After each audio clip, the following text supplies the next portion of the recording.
see it initially, there's that intimidation factor there to where you're kind of like, this looks a little crazy.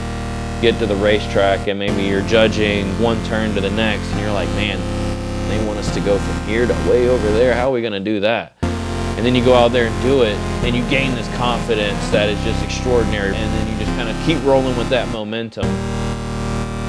Hello, I'm Dustin Miles and I am a professional drifter.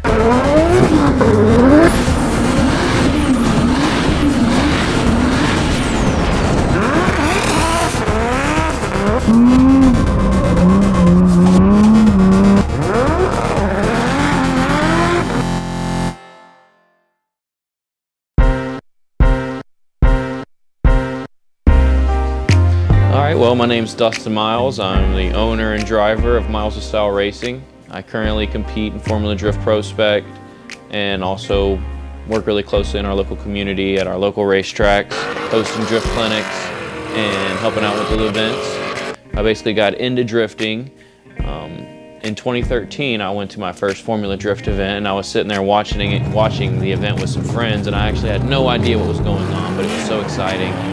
And something that day was speaking to me and was saying, you can be out here, you can do this. Traditionally, road racing, Formula One, all these really high forms of racing is really something that you would have had to do as a child, really, and kind of grew into it. And then drifting is kind of one of those things where it was so new that it was like, hey, you can just, have your rear-wheel drive car and $200 at the tire shop with some used tires and you can go have some fun. Drifting does set itself apart from traditional forms of racing. Drifting is more an objective sport to where you will have 3 judges and there's a certain criteria that they are going to base their score off of, which is line, style, and angle.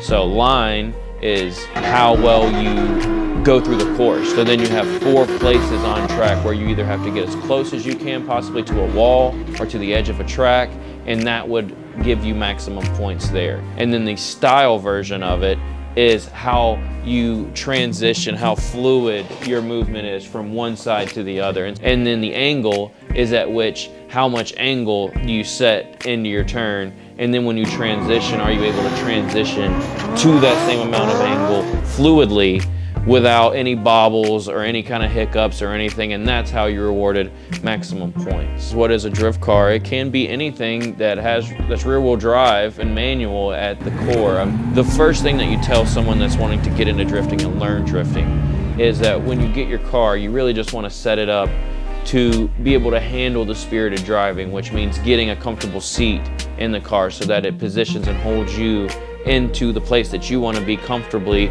so that you're not getting tossed around while you're trying to slide right to left. Also the welded diff, so that's usually the secondary good upgrade to go ahead and get going, because when you weld it, it's always both rear wheels locked together, and so they constantly will spin at the same speed, whereas where a open diff will open up and let one wheel spin slower than the other one to make the car actually be able to turn without the wheels going chirp, chirp, chirp, chirp, chirp, chirp, chirp. So when you weld the diff, now it's locked, but that's also what locks the wheels into spinning together every time and continuing consistent feel through the drift.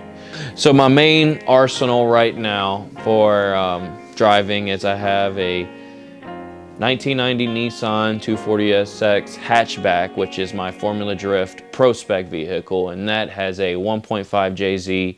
I also have this 1989 Nissan 240SX Coupe that has a BBTI 1J in it, so it's just a true 1J, and this is like my seat time style car. Also something that's a little bit more affordable on the tire wear, whereas the 800-900 horsepower Pro level car really eats through some tires very fast. I mean, you can go out there and at a competition weekend, it's not unheard of to burn through 30 tires.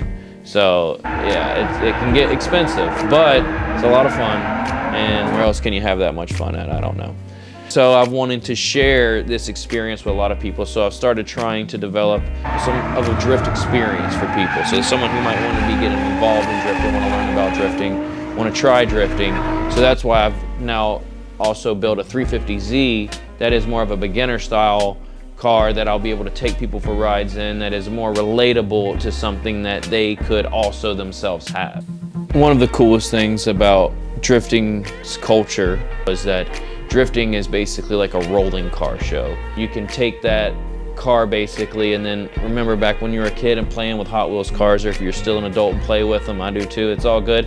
But you know, you can build that Hot Wheels car now, and then you can actually drive it like you did when you were a little kid, sliding it around and doing all these things with it, and that was the coolest part of it to me. And then on the other side of it, once you now get out to these events, it's like, dang, you found all these people that are just like you, and that you'll find people from all across the country, and you'll meet them and they'll almost instantly become friends because you're so alike in so many ways. And really the best part about it is that, I mean, you might be going against someone in competition, but you'll give him that part that he needed that he didn't have, and he might end up coming out there and beating you. But everybody's happy about it because we all want to drive together, we're all learning together. And if you're not as good as I am, I can't get any better. You know, so if we help each other get better, we all grow together. You know, and that's the kind of idea, and it's kind of what drifting has kind of taken as its core. And so that's really cool. I think that's the best part about the community. Oh, I mean, the hardest part about being a drifter is the dedication that it takes to be a drifter. I mean, it's really a lifestyle choice. At the end of the day, you really it almost kind of engulfs your life. Remembering that you got to do other things in your life besides just go drifting to not get burned out on everything as fast too. So I mean, that's a huge challenge. So you want to make sure you got that headspace right. Know you're there, and know you're there to have fun. You know, you put in the hard work to be there, and there's no sense in worrying about something that you can't control. So I've definitely seemed to feel like I need to always remind myself that I've came a long way, and I've been able to do a lot of really cool stuff, met a lot of really cool people, and had a lot of fun. But I definitely still see a brighter future ahead, and I feel like as long as we keep putting one foot in front of the other, really the sky's the limit.